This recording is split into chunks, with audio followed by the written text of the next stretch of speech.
The following is a Hoop Ball presentation.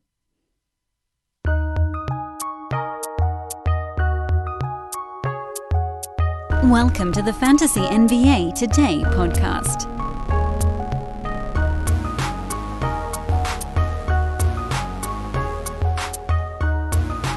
Friends and confidants, it is everybody's favorite day of the week. No, not because it's the start of the work week. Nobody likes that. But what we do enjoy is Reverse Chronological Lightning Round Monday. Good morning to you all. A good day, a good week. I hope you guys had an enjoyable weekend. I did.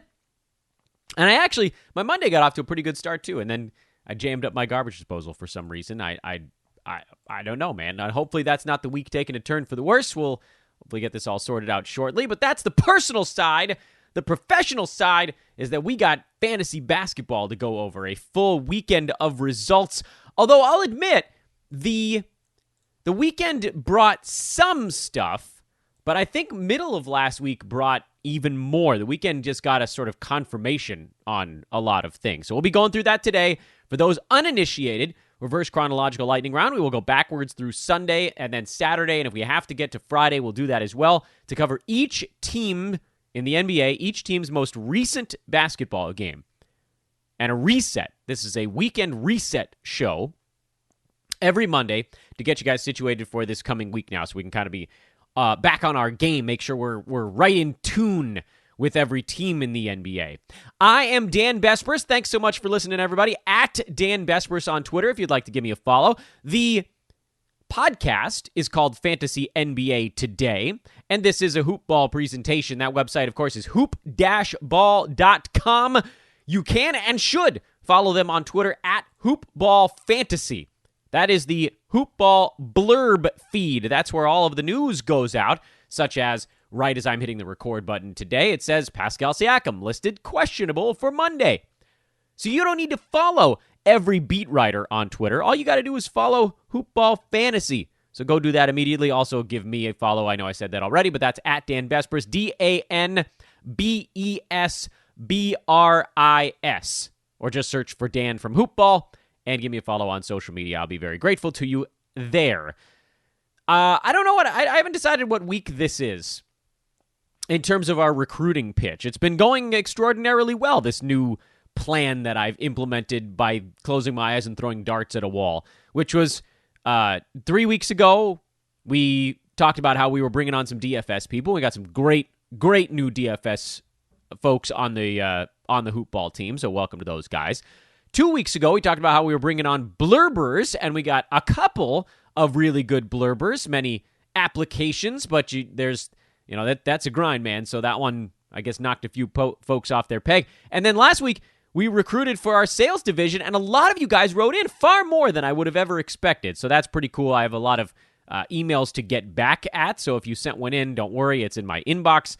Things are just a little crazy here on the best percent of things. So I don't know, we'll recruit something. Middle of the show, look for that.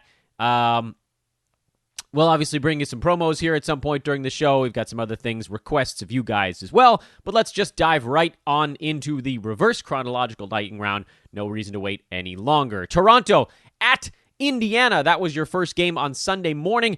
It was a battle of cash counters. OG Anunoby, 30 points, 5 steals, a block, 4 three-pointers. What a year he's having.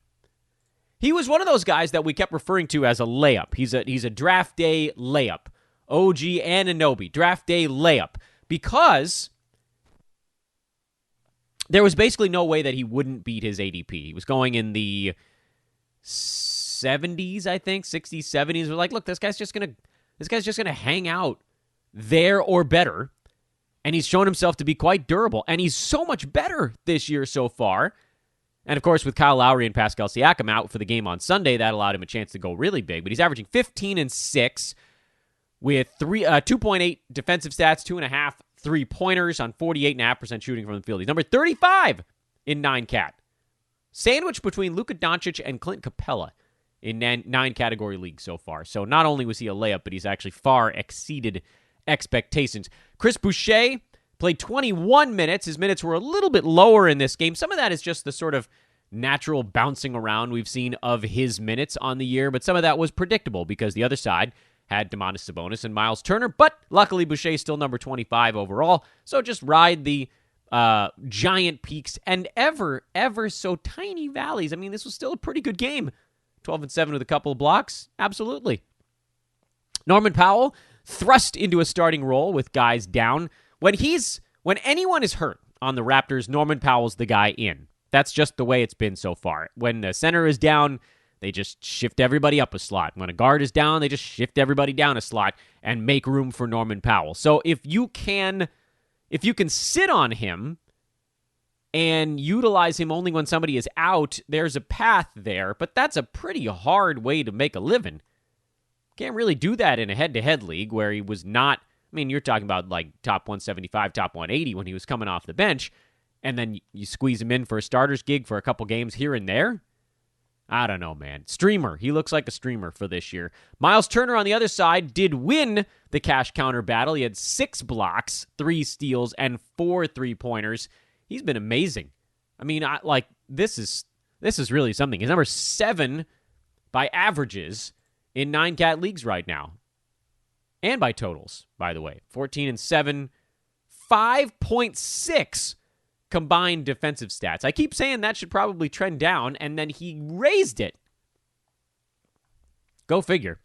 I really do think Miles Turner's probably a top 20 guy this year. Even if he settles down a little bit, even if things cool off, I don't know how you fall outside the top 20 when you're playing the way he's playing. He's one of the greatest shot blockers in recent history right now. And he's making it last. Like, this is a limited sample size still with only 14 games under his belt. But, I mean, you're talking about, what is he at now? Like 56, 57 blocks in 14 games? He's done his damage there already. Justin Holiday looked great. He played 39 minutes in this ball game. Jeremy Lamb only played 19 minutes, and I wonder if some of that is because Indy has a back-to-back here with Toronto, and they probably don't want to go too heavy. Maybe we see him play limited minutes in each half of the back-to-back, or maybe he rests the next one, or maybe this was just he played too many minutes in their overtime game, the game before. He's still a great stash. 13-3 with a block and only 19 minutes. As he trends into normal starters minutes, and he will, he is set for, I would say top 100 is the floor for Jeremy Lamb, and hopefully there is some room to grow even above that. Doug McDermott is playing pretty big minutes right now. That feels a little bit dicey because Jeremy Lamb is coming.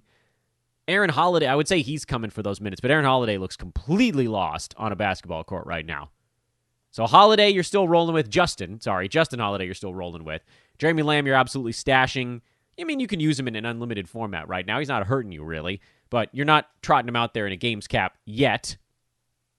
And then with McDermott, I don't think I'm trusting in that one. So there was some stuff on that Indiana side.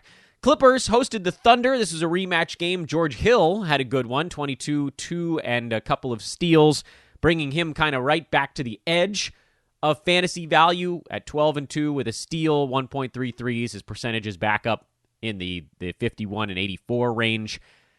9 category unlimited games format. He is very much a startable guy because that puts him as a 10th round value on the year so far. And that's questionable. I don't know that that's what you want to be doing in a games cap format, but unlimited, absolutely. And no turnovers there either. Shea was good. Dort was bad. Darius Baisley was a little bit better. He had 9 and 11 with a 3-pointer, and he didn't shoot the ball terribly. But he is, I know this is like the hot take of the century, he's a drop, guys. Or at the very best, Darius Baisley is a stash. Because he's shooting 39% from the field on 10 shots, 76% at the free throw line. He gets a block and a 3-pointer a game, and he's at 10 points and 7 boards, and that's all well and good. But he's actually doing far more to hurt you than help right now. And maybe that turns. I don't know. As this season goes, perhaps he grows and kind of gets up and over that hump and the percentages improve. But at the moment, he's not a startable fantasy basketball player. Clippers are fairly straightforward, although Pat Beverly left at halftime and did not return. Knee soreness was the official ruling. which means you're going to see a little bit more Reggie Jackson if he misses any time. Paul George had a coming back down to earth type of ball game. Kawhi Leonard did not. What does it all mean, man? Well, Ivica Zubac and Serge Ibaka continue to split minutes. Zoo played better in this one, so he got a little extra run, but he's not particularly trustworthy right now. Nick Batum played 36 minutes with no Marcus Morris. He was out for a non-COVID illness. But Batum's actually been able to hang on to value even with Morris back, so you're not dropping there yet. Zoo, you're not picking up. Ibaka, you're still trotting out there. Beverly, he's tough in head-to-head because he'll play himself into these injuries pretty regularly. I like him in Roto, not when he's playing 13 minutes and leaving at halftime, but he does get stuff. He's very much an across-the-board kind of basketball player. And no, I'm not picking up Reggie Jackson, and no, I'm not picking up Lou Williams, and, the beat rolls on. Charlotte beat Orlando 107-104. Magic off a long road trip. Cole Anthony looked pretty good in this ballgame, actually. 14 points, 5 boards, 6 assists, a steal, a block, 2 3-pointers. This is the good iteration of Cole Anthony, which, like we talked about, there was no Aaron Gordon on the Magic side, so certainly put that in your analysis as you're looking at this game, which meant they did have to run a little bit more offense through Anthony at the point guard spot. There had been a lot of point Gordon happening for Orlando prior to this ball game, and so when Aaron comes back, you probably see the assists for Anthony drop back off a little. You're not picking up Gary Clark after one decent ball game. You're definitely not picking up James Ennis. Evan Fournier is having some weird free throw line yips at the moment, but overall, he's going to get a ton of usage on this team. They desperately need his floor spacing and scoring. He had 21.6 assists. You're also going to see his assists trend up because, again, they have no choice but to try to move the ball, utilize their main guys as much as they can, and hang in ball games. Terence Ross showing some signs here. He only took 8 shots, which is a bit of a downer. We want that volume to stay nice and high, but he made 4 of them. So perhaps he's starting to come out of his icy cold tail. I mean, he'd been freezing cold for about 2.5 weeks now, and you're going to want to catch it if the heater's coming, so just be aware of that. For Cole Anthony, the projection remains the same. He's someone that should remain on your roster. He is not a must-start guy in games cap, but in head-to-head, he is. He's good enough to roll out there. Because he's not killing you. He's getting some steals and blocks, which is kind of nice.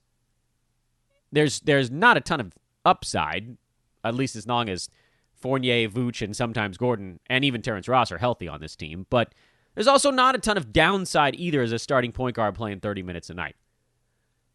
Miles Bridges finally had a good ball game. It had been a little bit in between them for him. That moved him back up to 122, so an 11th rounder now. And so he's hanging right around the edge. I don't know. I know I just tried to sell you a bill of goods on George Hill and Pat Beverly, and they're only one round ahead of Miles Bridges in per-game value. I'm not a full buyer. And then with Bridges, he's shooting 94% at the free throw line. That feels like it's probably destined to drop off a little. I'd love it if he could get his minutes up into the 30s. I just don't know. I don't see that happening. I mean, even this one, a really good one for him, he only played 25. Gordon Hayward went nuts. He's having a monster year, as I think we all sort of expected he would. He's number 20 in 9-cat right now. I don't know why we're hovering around that. He's not really a sell. I mean, he's just going to be dominant all year long. I think LaMelo Ball probably closed his buy window here. I know he didn't shoot the ball well, but he had 11, 5, and 8 with a steal and a couple of threes. He's just going to slowly, if you can picture it with me, the trend line is going to be positive. He had that sort of big coming out party a couple weeks ago where he had a couple of huge games in a row and the triple-double and all that stuff, and then he dipped off. And there are going to be those peaks and valleys, but between day 1 and day whatever this year, 150-ish, it's going to slowly get better.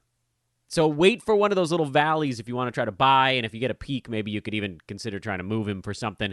But, he has some pretty cool ability. Devontae Graham shot the ball poorly, although he did get hot briefly in the second half, so it actually could have been a lot worse. Terry Rozier was the one who kind of took it on the chin in this ball game, but he'll be fine in the next one. And then P.J. Washington, 3 steals, 2 blocks, able to float the value a little bit there. He remains a must-own guy now that he's playing a ton of minutes and seeing some, although not as much time at center now, with Zeller and Bismack both around. But I think he still got about 8 minutes at center in this ballgame. That's a big deal for his value. Let's keep moving and then largely jump through this game. Cleveland and Boston was an ugly, ugly blowout. Kemba Walker, Jaylen Brown both went huge. Kemba's going to sit out the back-to-back, but he's ready to roll at this point. I mean, he only had to play 24 minutes, but his minutes cap is higher than that. So, you can target a top 40 valuation on Kemba because he looks great. He looks like his old self. Who cares? Who cares, right? The only interesting thing on the Boston side, Daniel Tice played well. 17-6, 2 steals, 2 blocks. I do still feel, though, as though Jason Tatum's return squeezes the big men more than the small guys. Meaning, as Tatum comes back, it's going to force Tice, Robert Williams, Tristan Thompson into more of a fighting over, table scraps kind of thing at the big man spots because they'll just run him large. They'll play Jason Tatum at power forward a little bit, Jaylen Brown, more small forward, Smart and Walker in the backcourt to get those guys out on the court, as opposed to right now where, Tice is seeing a bunch of power forward minutes while Thompson plays a bunch of center minutes. And the only thing I guess I'm concerned about is how does Jason Tatum impact the Time Lord? Because he was awesome in only 14 minutes, 9 and 6 with 3 blocks. I do believe he's a must-own player still. If you squatted on him during his long absence, you immediately got rewarded here. What is this, his second game back? So he's a must-own guy. Tice is not, although he did play better in this one in 24 minutes. If there's some magical universe by which Tice finds his way to 26, 27 minutes, then yeah, absolutely. I just don't see the path. And maybe I'm nuts. Because you guys know I love Daniel Tice. I'm being pragmatic here, and I don't know how Tice, Time Lord, Tristan Thompson all find a way. How does that work itself in a way where Tice gets 26, 27 minutes? Because Tatum's going to play 32, 33 at least once he's healthy, and some of those are coming at power forward. And then there's all these other guys floating in the wings. Semi Ojeleye, Grant Williams. They're not just totally gone.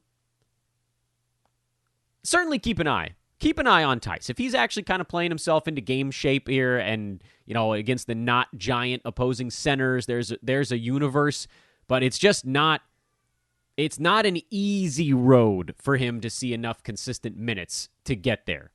Put him on your watch list. Keep him there for now. Washington played their first game in forever, and Bradley Beal looked pretty good, 31 points, but it took him 29 shots to get there. They just couldn't get fouled. Nobody could get fouled in this game.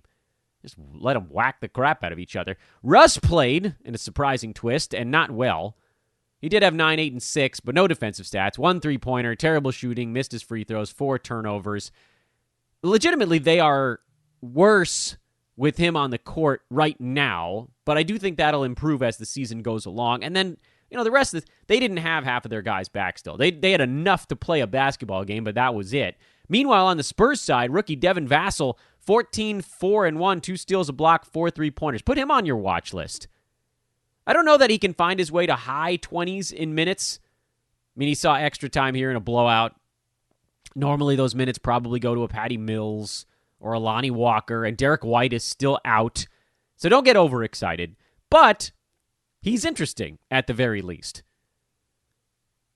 DeMar, Keldon, DeJounte Murray, those guys are the obvious ones right now. Lonnie Walker, his fantasy game is a bit limited. He was good in this one, but he needs to get a bunch of shots up, and then the steals need to sort of supplement it. LaMarcus Aldridge actually was okay for a couple games in a row. I have not seen a big man try to avoid rebounds the way he has.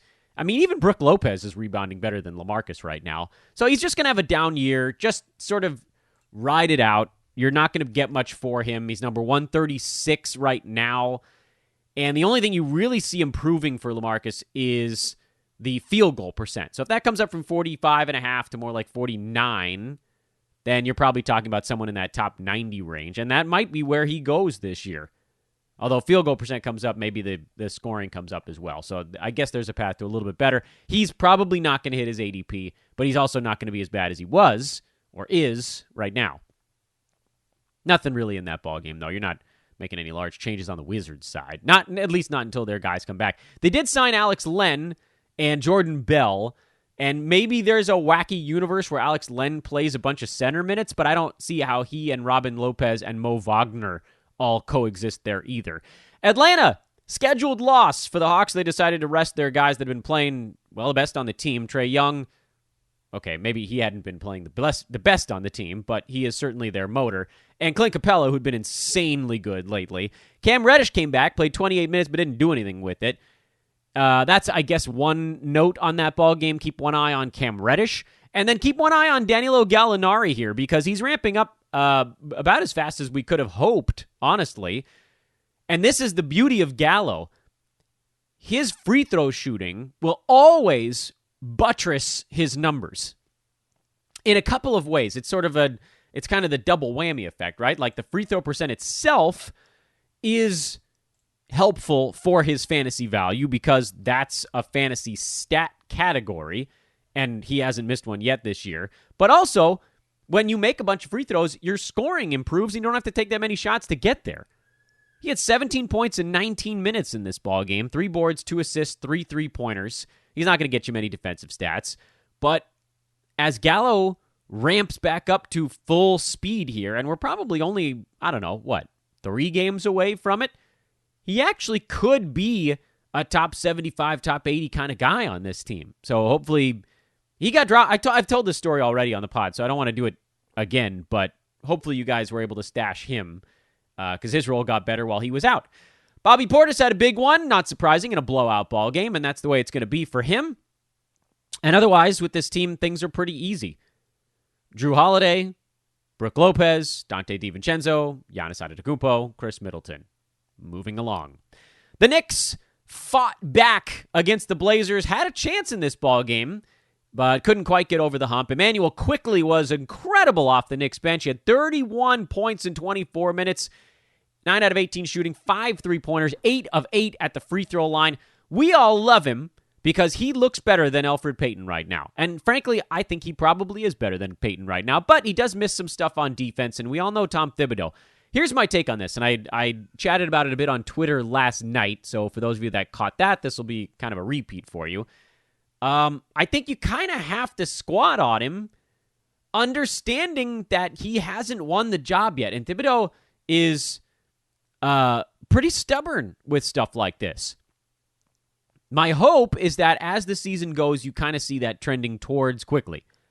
That he picks up enough on defense and kind of learns enough about running their offense to where then Payton moves into the back seat and Quickley's getting the 27, 28 minutes a game. If you have a spot, and the beauty of it here, there's sort of the fun half of this, is that if you're in an unlimited games format, there really isn't a whole lot to lose having him on your team. Meaning, he'll be fine, not great. He'll be fine even in the games where he's not putting up the giant numbers. Meaning, he had a couple games there. He had a 17-minute game where he went for 8 points and 2 assists, which is not good, but it's not really killing you. And he's a good free throw shooter, 91% on the year. So his floor is, top 175-ish when he's actually playing 17, 18 minutes a ball game, which, by the way, listen, that's not good.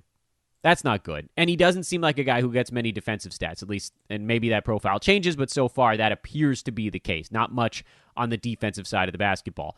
But with a top 175 basement, I mean, that is the absolute lowest he could possibly go, and then nothing but upside beyond that. What you saw yesterday was a guy who, wants to play his way towards a top 80 valuation or something to that effect. And there's room on this team. So I think you can squat on him. I think it's worthwhile. There's upside there. I would pick him up. Just understanding that it might be a bit and you might grow impatient. 2 other notes on the Knicks side. Alec Burke, played 27 minutes here, so he's ramped back up to mostly full speed now. 18 and 4, 3 steals, 5 3-pointers. He had a great ball game. He looks like he's ready to rumble again. And then on the center front, we saw something, I don't think it's a changing of the guard necessarily, but it was a 26-22 minute split between Mitchell Robinson and Nerlens Noel. That's a big deal. I don't know if this was a one-off, but we've seen from Noel, he's starting to play a little bit better. He's starting to look a little bit more comfortable with this team. And after just an horrendous start to the year, he's about around 150 range over the last 2 weeks, which admittedly, not great. Not great. He's still not shooting the ball well. He still looks a little bit out of sorts, with what the Knicks are doing, but his rebounding has improved. His minutes have been trending up a little bit. He's more in that 19-minute range over the last 2 weeks, as opposed to 14 or 15.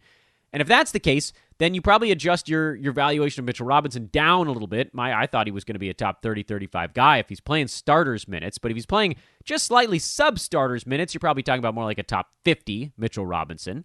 And Nerlens Noel playing 18 to 20 minutes. We saw that last year. He's a top 80 guy in that amount of time. So Nerlens, look at your league, make the call that way. If you're in a league where you have to pick up a guy like that immediately, then go do it. If you think you can sit and watch for a game or two, because again, 6 and 11 with a steal is not a massive needle mover, but the 22 minutes is relevant.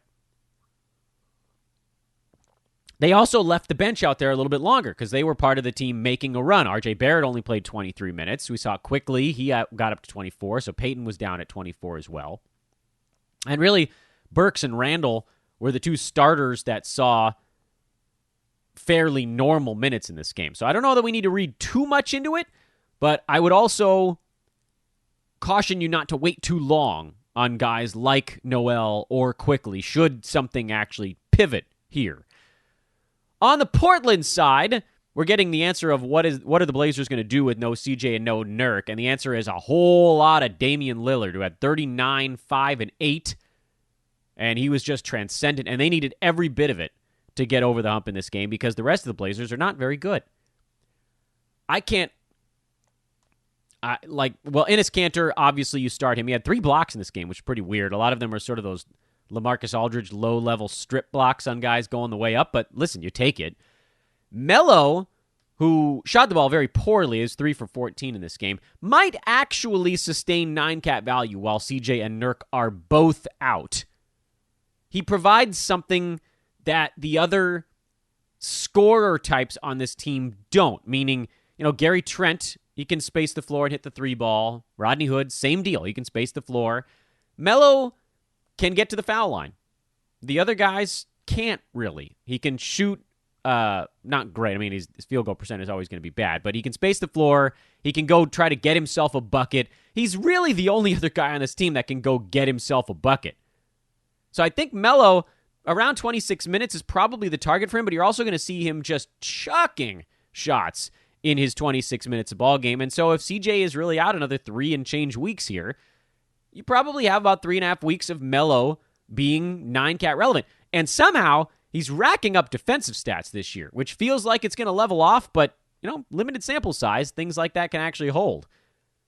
The other note on the Portland side is the battle for wing minutes, and Derrick Jones Jr. continues to win those, although, 14 and 5 with a 3-ball yesterday, no defensive stats. He's still my pick of the who's going to fill in on the wing for CJ, but maybe I should have clarified that by saying it's quite possible that Hood, Jones, Trent, none of those guys actually do enough to be fantasy relevant. I just think Derrick Jones Jr. has probably the best path to becoming it for the next 3.5 weeks or so, and you can probably put Melo at the top of that chart as well. I got to talk to you guys for a minute about Rob Covington. He deserves his own segment on today's show, and then we'll try to pick up the speed a little bit more because we're not even halfway through the lightning round here, and we're some 28 minutes into the podcast. But Covington requires some attention because he had 4 points, 3 boards, 2 assists, and 2 blocks in 28 minutes of this ball game, and you're probably going to start seeing him pop up on waiver wires if you haven't already. And what I would tell you is, get him. You might not even have to buy Rob Covington right now. You might just be able to use waiver priority on Rocco right now. There is almost nobody in the NBA currently as cold shooting as Rob Covington. He is now at 30% on the year. 30. 6.5 points, 5.5 rebounds, 1.4 steals, 0.6 blocks, and 1.5 3-pointers. Here's the thing about Rocco. It's going to come around, and when it does, other stuff comes with it. Let me tell you a story. The year was 2016.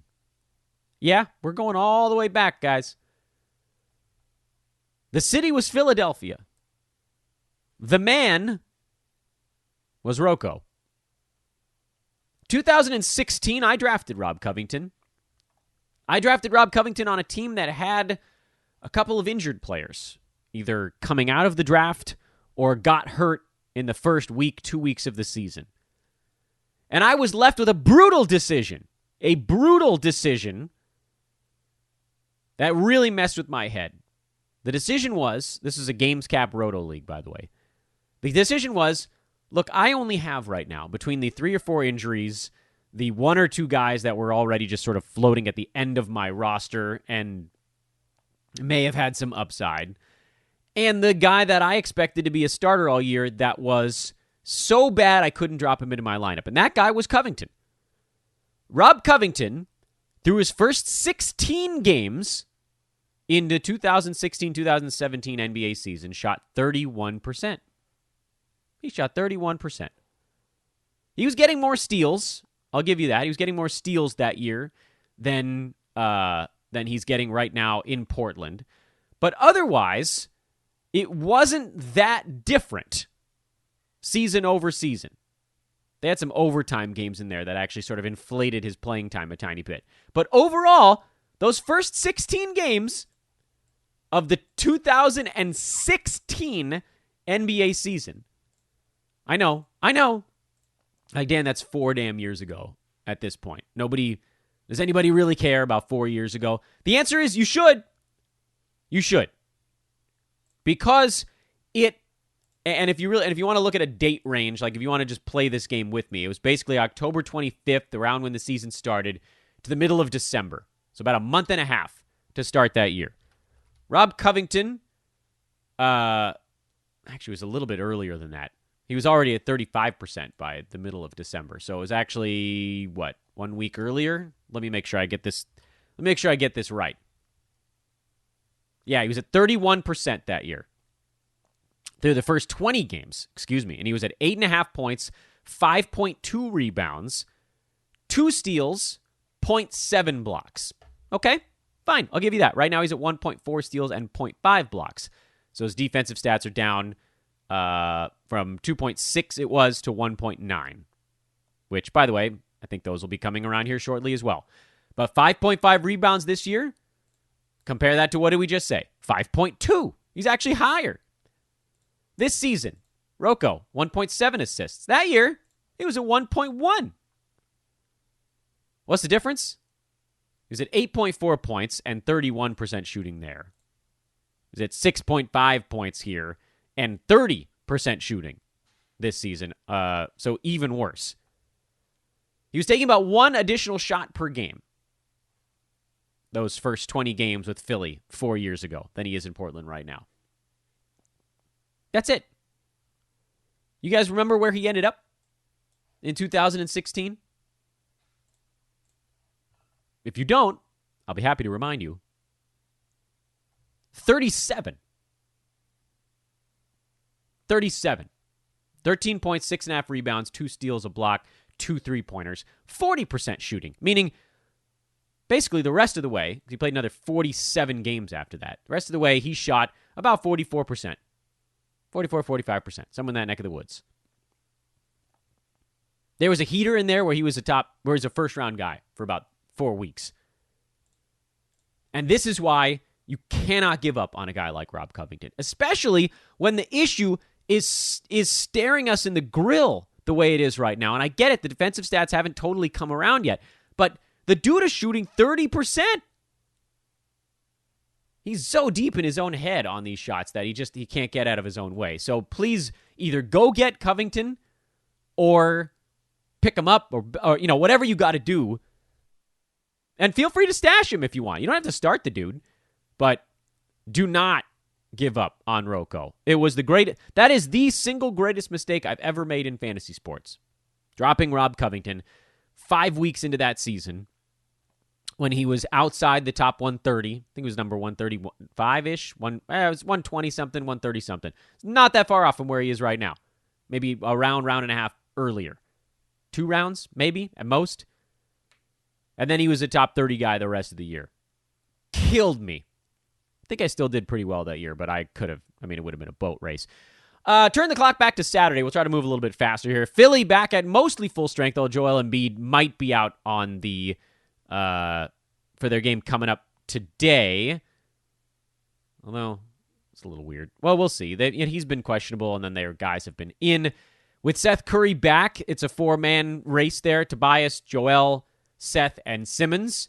And I wouldn't go any farther than that in standard leagues. On the Detroit side, however, things have been changing. First, Jeremy Grant cooled off in a big way. He's actually had a couple ball games in a row where he has not shot the ball well. And that's a good way to knock yourself down a little bit. He's now number 29 in 9 category leagues. Luckily, he's been good enough in so many other categories to sort of cover up the fact that his field goal percent has been falling like a boulder. And, honestly, I don't know where he's going to level off with this one. He'll probably have a heater coming up. Delon Wright has looked really good here lately. They didn't have Blake Griffin or Derrick Rose, so you knew he was going to get a whole bunch to do, but he's actually looked pretty good regardless and is a startable guy. Derrick Rose, who didn't play in this game on Saturday, has actually been startable. Our buddy Mason Plumlee fouled out in 19 and a half minutes. I would give him a little bit more leash, although I admit now he's tumbled a bit lately. Plumlee has fallen outside the top 100 thanks to a slower recent spell. His free throw percent kind of trending back down towards his career mark. And we're just going to need to see a few extra minutes, basically. The minutes have been moving in the wrong direction. So keep an eye on that. Plumlee could actually fall into the drop department here if this doesn't spin and somewhat quickly. Derrick Rose, as I mentioned, if you're in a games cap and you can handle the rest days, you're probably okay with using him. And then the guy that I really like lately is one we did a big profile on our Friday podcast, which is Wayne Ellington. He had 17 points, 4 threes, 2 steals in this ball game. You want to talk about a guy who really came roaring out of nowhere. Wayne is your guy. Over the last week, he's number 44, hitting 5.3 three-pointers per game. Over his last 4 games, he's gone 7-4, 6-4 from downtown. That's nuts. He's a must-own player right now, and it seems like Dwayne Casey adores him on the basketball court. And why not? He's the only dude on the whole team that can shoot. He opens the floor up for all these other things that the Pistons want to do. So Wayne Ellington, absolutely positively a must-own fantasy player. Right now, that could change. But they like it. And Dwayne Casey's running veterans out there for whatever reason. Try to teach the young guys, I guess. When Killian Hayes comes back, but this could still be 2 months, by the way, then we'll reassess this stuff. But, we're talking about late March at that point. You can get a lot of three-pointers out of Ellington between now and then if this really does hold. Miami waged a furious comeback, but couldn't quite make it all the way back and get Brooklyn, who still isn't playing any defense. But whatever. Kyrie, KD, Joe Harris was amazing in this game. He had 7 3-pointers, so he bounced back nicely. DeAndre Jordan, 8 and 8 with a block, 4 for 4 shooting, but only 20 minutes. Jeff Green played 26 center minutes and had 11, 5, and 3. And right now, both of those guys are actually worth using, although Green did foul out, so I guess there's a question of whether he might have logged another minute or 2. Keep an eye on DeAndre Jordan. He has the easier path to value. We are hearing the Nets connected to other center options, which might ruin both of these guys.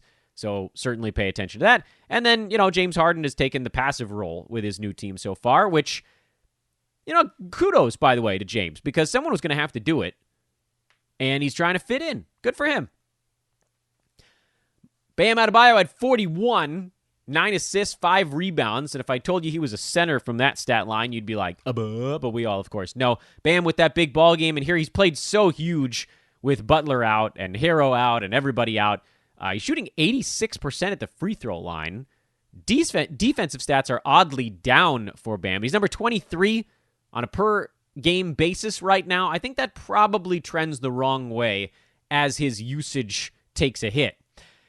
Kelly Olynyk had another kind of clunky one, although he salvaged it with 6 boards, 4 assists, 3 steals, and a 3-pointer. Keep watch on that. We know how Olynyk runs. Sometimes he gets those 2 to 3 week spurts going, and then it just sort of seems like he runs out of gas. And if that's what's happening here, then we may have an opportunity to move on. If not, I wouldn't make the move yet. Because again, he shot 2 for 9 in this game. If he goes 4 for 9 and one of those is a three-pointer, then it's 10, 6, and 4 with 5 cash stats, and we would call that a great line. It's the 22 minutes that concern me, especially on a short-handed Miami team, but I guess they just didn't like the way he was dealing with Brooklyn. I think he was guarding Kevin Durant for stretches, which, yeah, good luck with that, Kelly Olynyk. Good luck with that, anyone. Brooklyn shot 54% and barely won this ballgame. They got to figure out how to stop somebody. It's going to take some time, though. Minnesota beat New Orleans. Pelicans are in free fall right now, although at least Lonzo looked better in this game. So did Brandon Ingram, who had 30, but 7 turnovers, and that was really not good. I mean, Minnesota won this game shooting 43% because they turned it over 9 fewer times, shot 37 free throws, which was pretty weird. But you take it. Jared Vanderbilt looked great. We thought he would be a great fill-in for Cat. It's been kind of a bounce around. You're not doing much with Minnesota here. D'Angelo Russell sat this game out, so Ricky Rubio had a one-game path to playing a bunch of point guard minutes. I sure hope he can stick because they need him running the point. Russell has not looked, frankly, he has not looked competent running the point. I don't think I'm picking up Ricky Rubio after this one decent ball game. He's floating around in a couple of my leagues, but if, let's say D'Angelo plays tonight in Golden State and Rubio still gets into that 24 to 26 minute range, I'd consider throwing him back on my team. So put him on the I might pick you up tonight list, depending on how this next ball game goes. And we'll talk about that, of course, as we get into the preview section of our podcast. That here coming up very soon. For New Orleans, Josh Hart played enough minutes to be good, but wasn't. JJ Redick, they should probably trade him at this point. I'm sure he's got something to give to a better ball club. Eric Bledsoe finally played better. I mean, this is a weird game because the main guys for New Orleans actually were okay. Lonzo was pretty good. Brandon was all right. Zion was okay. He didn't shoot the ball well, but he was all right. Bledsoe was pretty good, and they still got smoked. Steven Adams was not good at all. In any event, we'll see if the Pels can get their heads out of their you-know-whats and move along. And for the Minnesota side, I think you're just watching closely Ricky Rubio because Cat will soak up anything going on in the front court, and I'm frankly not all that interested in streaming Minnesota because they've been sort of bouncing around who actually gets the minutes. Lakers blew out the Bulls. This game ended at an 11-point ball game, but it wasn't really close for most of the night. Bulls trotted their starters out there anyway. Good on you, Billy Donovan. Play your guys. See what the hell happens. Wasn't even nearly enough, but at least they shot the ball so terribly that none of these guys really had a good ball game. But think about how bad it would have been if they only played 24 minutes instead of 30. Anthony Davis, pretty good at basketball. I'm going to go out on a limb. He's now worked his way up to number 12 in 9 category leagues after kind of a slow start, and that'll just keep climbing. Every time you blink your eyes, he's about 7 to 10 slots higher. I would not be at all surprised to see Anthony Davis at the number 1 slot before this season is done, but we'll see. I mean, look at him right now. 3.2 combined defensive stats. He could actually go higher than that. 22 and 9, 54% from the field. He's only at 73% at the free throw line. Normally, he's a net positive there. Flip that over, and he jumps over at least half the first round here. Anthony Davis. Not that you ever could have bought low there. Let's keep moving. This game's not that interesting. The Lakers, honestly, as a team, are not particularly interesting. AD, LeBron, and sometimes Montrezl Harrell. And that's it. Dennis Schroeder's been a drop for a couple of weeks, and hopefully you guys have been able to jump on that. DeMarcus Cousins. You know what? Forget the line he put up, because the line was great. Everything is, I mean, he's still outside the top 230 on the year, shooting 31.5% and all that good stuff. Forget the fact that he put up this monster of a line, because it was pretty stellar. 28, 17, and 5 with 4 3-pointers. Finally had a game with good percentages. What I was happy to see, dude played 30 minutes and seemed fine. Eric Gordon, of course, he's an ad. John Wall came back from his knee thing and only had to play 21 minutes because it was a monster blowout. He'll trend back up in that department. It seems more and more like the other guy to keep an eye on is David Nwaba. But we'll really see when Oladipo and Wall and Wood are all there together, because you're going to see a lot of Gordon, Wood, Wall, and Depot. And then you're sort of left to figure out where everything else goes. So I'm not picking up Nwaba. I know he's looked pretty good, and by all accounts, he's the best potential fit, but they may have to go PJ Tucker if they need a little bit more size for that sort of additional roster spot. Because you're looking at the power forward slot, basically. I guess either one of those guys could potentially do it. Nwaba's a little smaller, a little quicker, a little younger. The thing that I'm interested in with this Houston team is, do they play Christian Wood at power forward at all? Because right now, Wood is going to get his 32 center minutes, which leaves only 16 center minutes for Boogie. If they slide Wood down, and even like 4 minutes of power forward, even that's all it would take. It's a funny thing. Those guys play together for 4 to 5 minutes a game. Suddenly you got Boogie in the 20-minute range. You keep Christian Wood in the 32, 33-minute range. Just change where a couple of those are coming. He's quick enough. I mean, it wouldn't be great against really fast power forwards. Maybe that's the game where you switch it up a little bit. But with Boogie playing 30 minutes and looking really good, and Houston winning decisively, this to me is a really nice sign for him maybe getting to play a little bit more. Maybe they do let his minutes trend up here even when Christian Wood comes back. We shall see, but it's a game like that one is why we have all just been kind of hanging on for dear life. Meanwhile, on the Dallas side, Luka Doncic had issues at the free throw line, and he can't get himself out of that top 30 range. I just realized this one's running long. Throw all your Mavs stuff out. They're still waiting on some guys coming back. And, Jalen Brunson is your potential streamer here. Denver and Phoenix, I'll never forgive them for the way this game went. I had the under, and it was going to go under both in regulation and 1 overtime. And then they went to 2. There was no Devin Booker. He hurt his hamstring in the previous game, the previous night. So Chris Paul nearly triple-doubled. Jay Crowder, who was one of the few players who had energy after the previous night, had 21. Cameron Johnson, he's played well in his starting role. DeAndre Ayton's really been coming on here lately. I don't know that anything changes much other than, Cam Johnson has been okay. He's number 125, and if he continues to hold that starter spot, he probably does end up being worth an add, although he probably is added in your league already. He was like 30-something% rostered even to start the year. So, whatever. I mean, he's floating around. You can probably pick him up if he wasn't already. I'm not super excited about him because he relies heavily on the percentages. So if those slip, there isn't a lot left to sort of buffer that. And then otherwise, everything is fairly straightforward. Denver got Michael Porter Jr. back for these games in Phoenix, and Will Barton was terrible in this one. He was completely exhausted from the previous ball game. JaMychal Green kind of picked up the slack there. And no, I'm not dropping Barton yet. I know this was a really bad ball game, but we saw him. He actually was playing pretty well previously, and I don't think Porter completely ruins him. I think tons of overtime games might. I don't know that his body can handle that, but hang on a little bit longer there.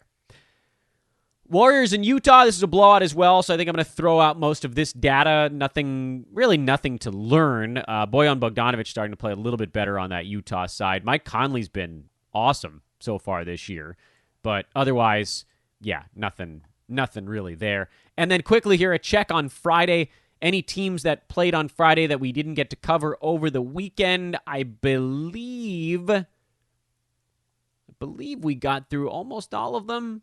Did we talk about? Yeah, we talked about Cleveland a little bit. They got blown out. Where the hell did that ball game go? Did we just jump over that one? Oh, no, I talked about the Boston side, but not really the Cleveland side. Let's talk a little bit more about Cleveland and Sacramento, I believe, was another team that didn't go over the weekend. Cleveland did, but we kind of jumped over them a tad. The Cavaliers they got Darius Garland back over the weekend, and he'll be slowly ramping up his involvement. He's a must-own player. Andre Drummond, Jared Allen is going to be a thing to watch. I think that trade ends up hurting both of those guys. Taurean Prince seems like he's going to be fringy all season long. I don't know how he carves out enough with Garland and Sexton back. And then if Kevin Love comes back in a week or two, then you really got a logjam on your hands. So in terms of adds or drops, mostly just stick with what you had. Garland, Sexton, Nance, Drummond, Allen, those guys are all on fantasy teams right now, and they should remain as such while we wait to see how some of this stuff plays out. And with Sacramento, the only thing that's been taking place there that's been a little bit interesting is that Marvin Bagley's been seeing more consistent minutes. I know Nemanja Bjelica has been out, but he was sort of out of the rotation anyway. It's nice to see Bagley get up and over 30 a few games in a row, and if he sticks there, then there's a little bit of upside to pursue. He's going to have to figure out how to make some more of his free throws because he's sub-rookie year right now. But the rebounding's been pretty good.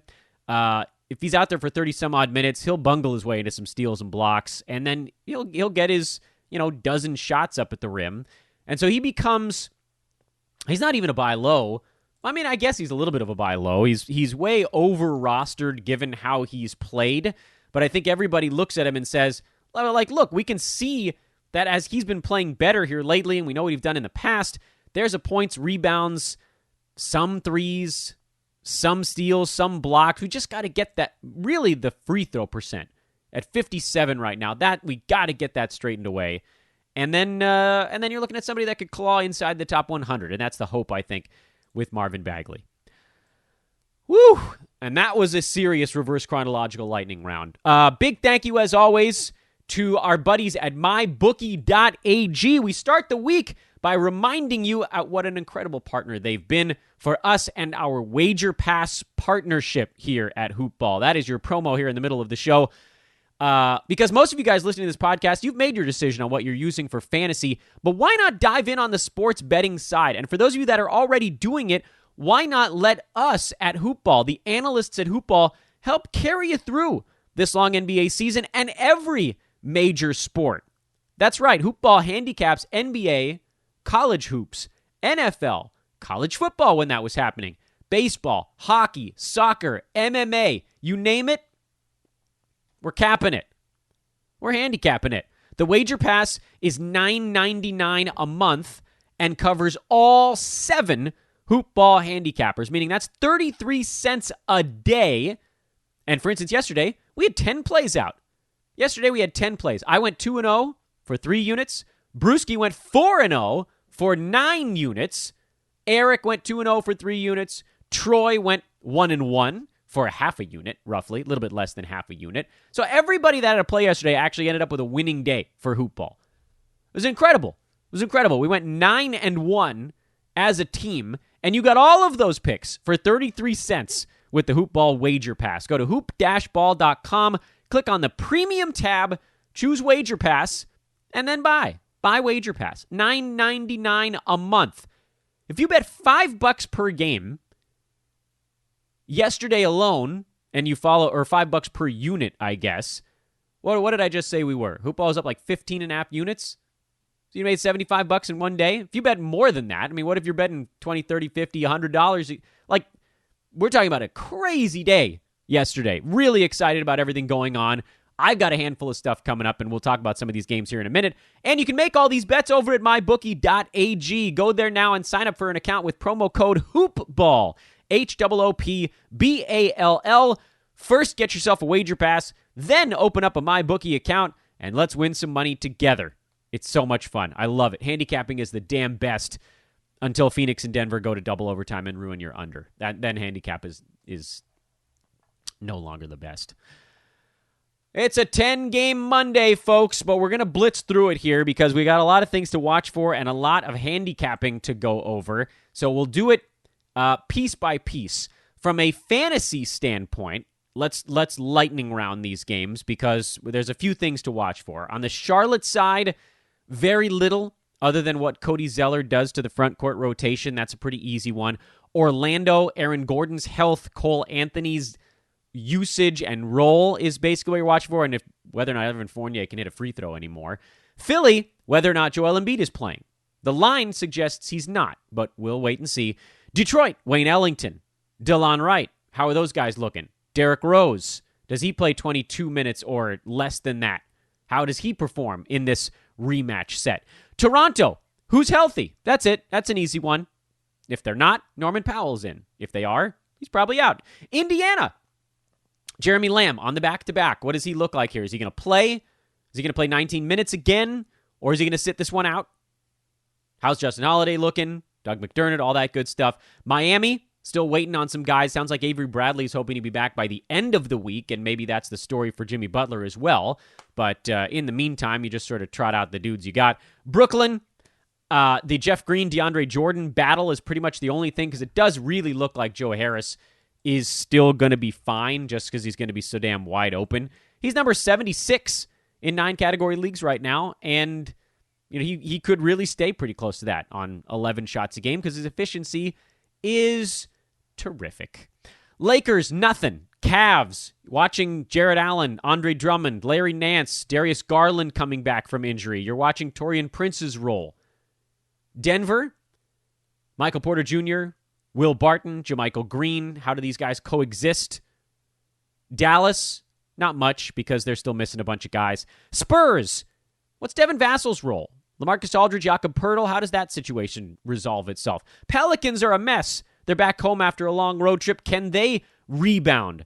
Is Lonzo Ball going to finally start to get warm? Will they start running a little bit?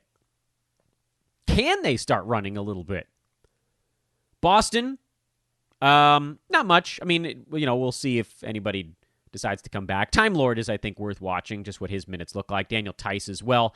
Chicago, Otto Porter's minutes. Garrett Temple has actually been pretty good for them aside from that Lakers game, so keep an eye on him. Oklahoma City, the usual. Portland, Rocco. You're watching Rocco. Can he actually knock some shots down? Carmelo Anthony, what's his role look like with everybody hurt? Derek Jones Jr. versus Gary Trent versus Rodney Hood versus Carmelo Anthony. Minnesota, Ricky Rubio, especially if D'Angelo Russell's back. That's where we want to get our data on Rubio. And then with the Warriors, really nothing. From a gambling standpoint, there's a bunch of angles floating around here. Orlando now in a rematch against Charlotte in their second game back home after a long road trip. Detroit and Philadelphia. This is also a rematch. Philly sort of coasted in the first one. We'll see if they wake up a bit here. Detroit's had a knack for playing competitive games with good teams so far this year. We'll see if that happens again. Toronto and Indiana, that's another rematch. Although we're waiting to see who's actually healthy enough to play in this ball game. Miami, Brooklyn, another it's crazy. The first 4 games on the card. Brooklyn's still not playing any defense, so I have to lean to Miami in that one. Lakers, Cavs. Lakers just been destroying teams on their road trip. Does Denver have any hangover from their 2 overtime games in Cleveland? In Phoenix. I'm looking at Cleveland, said the word Phoenix. Dallas, they just got blown out. Do they bounce back, or are they just exhausted? 2 exhausted teams there. Spurs taking on a Pelicans team that just got home after an awful 6-game road trip. Boston, are they ramping back up, or do they just catch the Cavs on an ugly night yesterday? Chicago, they've been really competitive. Only getting 4 points at home, though. That's not very much. Thunder, they're a fighting bunch, aren't they? Portland can't guard anybody. They're laying a pretty big number there considering they can't stop anyone. And then Minnesota, are they starting to wake up, or was that a blip? Warriors laying a lot here against a Wolves team that is not very good. Recruiting pitch time. I thought about it, and I thought about it. And I thought about it a little bit more.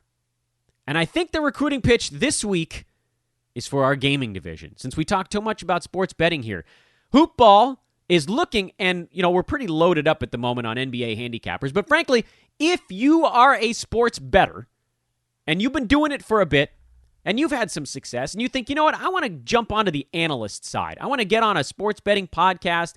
I want to make my plays out to the community. I want to help everybody and be a part of a growing team here at Hoopball in the Hoopball gaming division. This is your clarion call. This week, we are recruiting for Hoopball Gaming. First of all, follow them on Twitter, at Hoopball Gaming. That's got to be your first step. And then either tweet at me, at Dan Vespers, or email teamhoopball at hoop-ball.com with the subject line, the sports betting division. And I'll check that thing out. Tell me how you've done, how long you've been sports betting, what sports you wager on, because this is a year-round endeavor. And we're always looking to bulk up non-NBA portions of our proceedings, or frankly, anything at this point. We're bulking up. We're growing, and let's see if you've got what it takes. So again, hit me on Twitter, at Dan Vespers, or email teamhoopball at hoop-ball.com if you want to be a part of our sports gaming division. If you're already doing the handicapping, might as well do it where everyone can see it. Folks, this was your Monday edition. I know we zipped through the preview stuff just because, honestly, The reverse chronological lightning round was the key point here. If you want to see any of my other thoughts, you know they're always going to be out there on Twitter anyway, and you know where to go for that. If you've been listening to the podcast and enjoying what you've heard, please drop a 5-star review on iTunes or whatever site you're using to listen to the show. Drop a nice review and subscribe. That button is so critical. If you're just like downloading shows intermittently, please just hit the subscribe button so they all end up on your mobile device. That is big for us moving up the charts. Thanks again for listening, everybody. I am Dan Vespers, running low on voice here as we come to the end of the show. Back at you first thing Tuesday morning. So long.